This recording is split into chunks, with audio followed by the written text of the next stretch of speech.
Dr. Sorensen, can you please introduce yourself to the future EPISD aspiring administrators?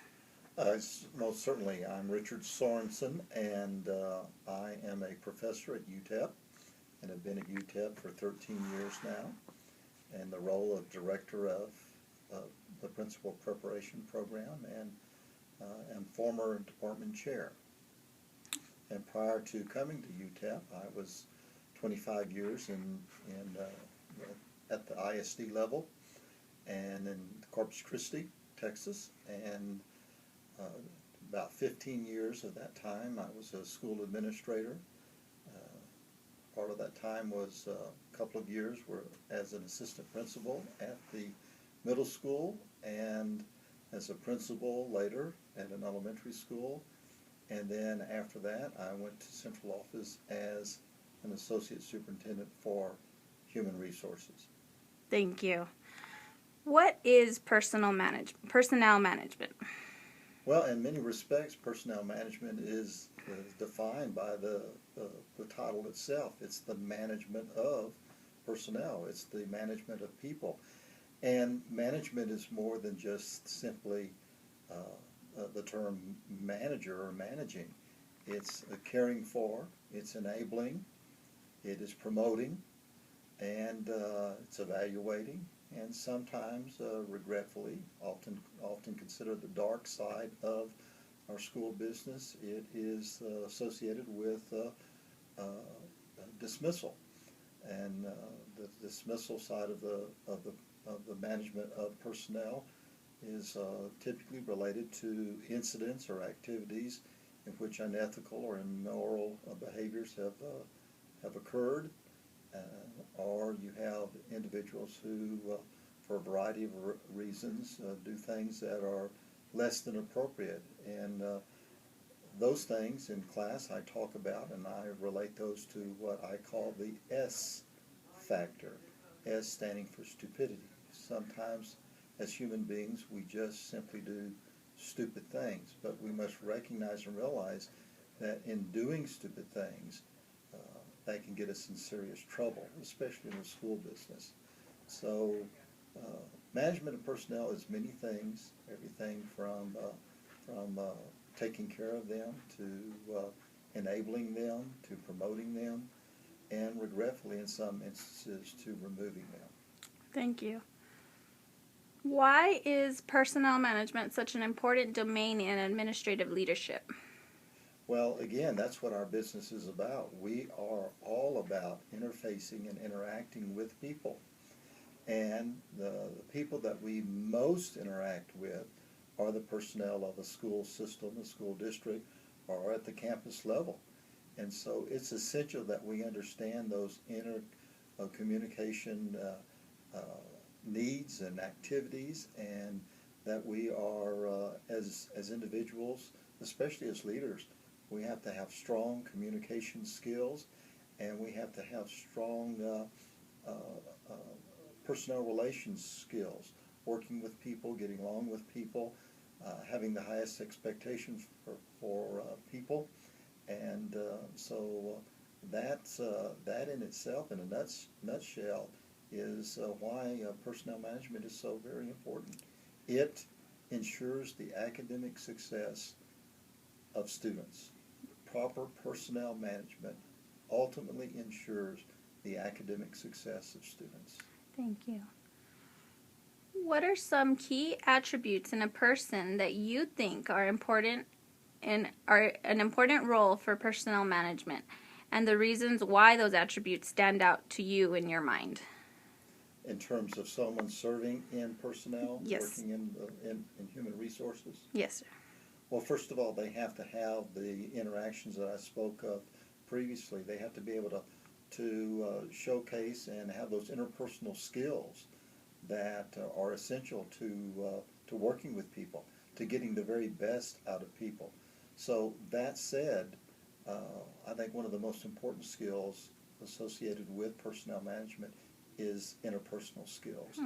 Then communication, being able to actively communicate. Communication is not only the speaking side of communication, it's also the listening side. And so very often personnel issues arise, especially between, say for example, principals and teachers, simply because there's been a lack of communication. There's been a lack of listening.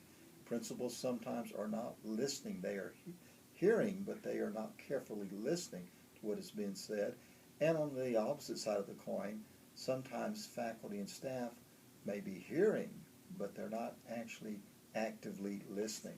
So again, a good portion of HR, of personnel management, and an essential skill is being able to communicate, and part of that communication is not only the talking side of it, but the listening side, actively listening to what's being said.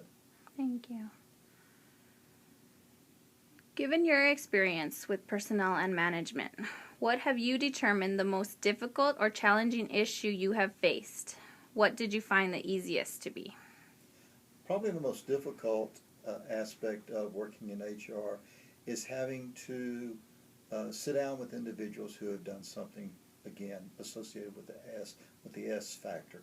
They've just done something really stupid. And quite often it is so costly, it costs them their position. And so you have to sit down and interact with someone and communicate with someone what has occurred and what the consequences are associated with that. So that was probably the most difficult.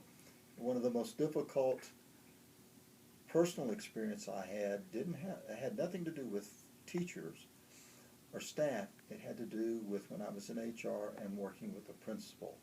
And I had to sit down with the principal, and I had to share with the principal it was time for that principal to move on. That was related to the fact that the principal was not doing the job at the campus level.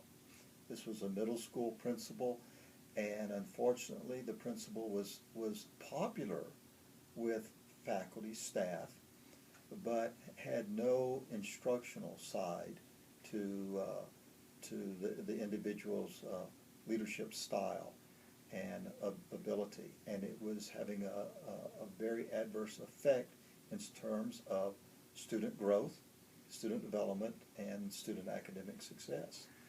And so I had to sit down with that individual to the point that the individual, not only after sitting down with the individual came to my home on a Saturday and asked if he could meet with me, and I said sure, and invited him in, and then the individual cried and sadly enough begged for his job back. Unfortunately, it wasn't going to happen because in our business, the work of individuals, the profession of individuals, the position of individuals is not only tied with HR, it's also tied with the school board. And in that particular instance, the school board, this individual did not have any, the school board did not support this individual. He had lost all means of support. So it was regretfully a lost cause, and that individual had to move on. And the easiest, you would say? Well, the easiest, I guess probably the best aspect and the easiest and the Happiest. The happiest, yeah. The happiest aspect of HR is interacting with people, especially when you're interacting with outstanding individuals who are there first and foremost for the students, there to ensure that they are going to be academically sound and academically successful. And so they are the very best. And so when you go out and interact with those individuals, it's just pure pleasure. And those relationships last.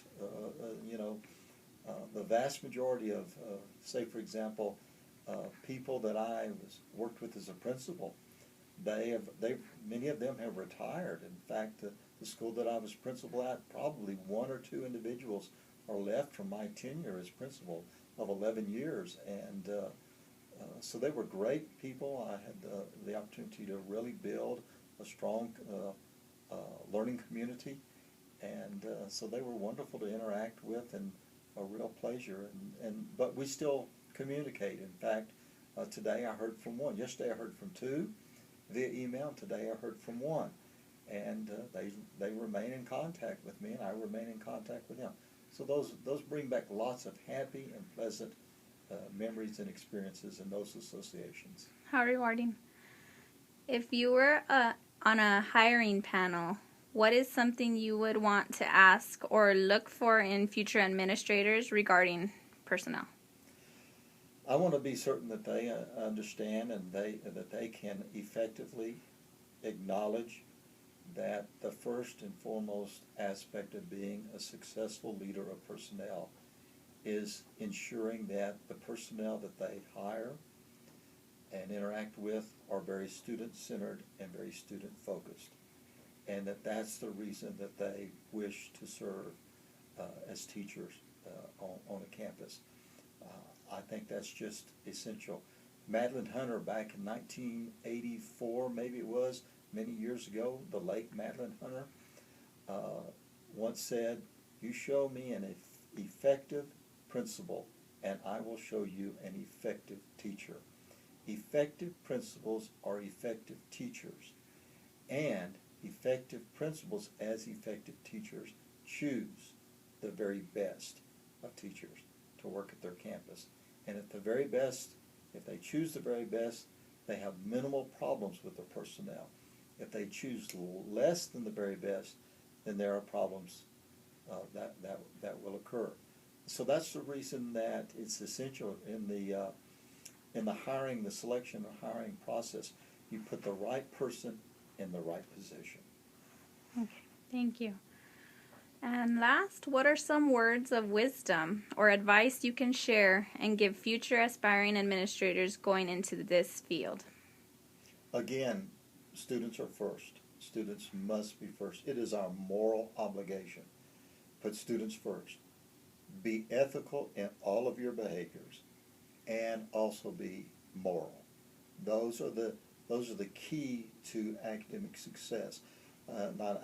To principal success, to the success of anyone in our business, but certainly to principal leaders. Be certain that they are student-centered, that is a high expectation that they have of others, that they are ethical in all of their dealings with people, and that they are moral in their behaviors. What is detrimental and what is career-ending, especially for school leaders, is when they engage in immoral activity and when they engage in unethical behavior. They lose complete respect when they are not honest, when they are not open, when they are not transparent. Thank you.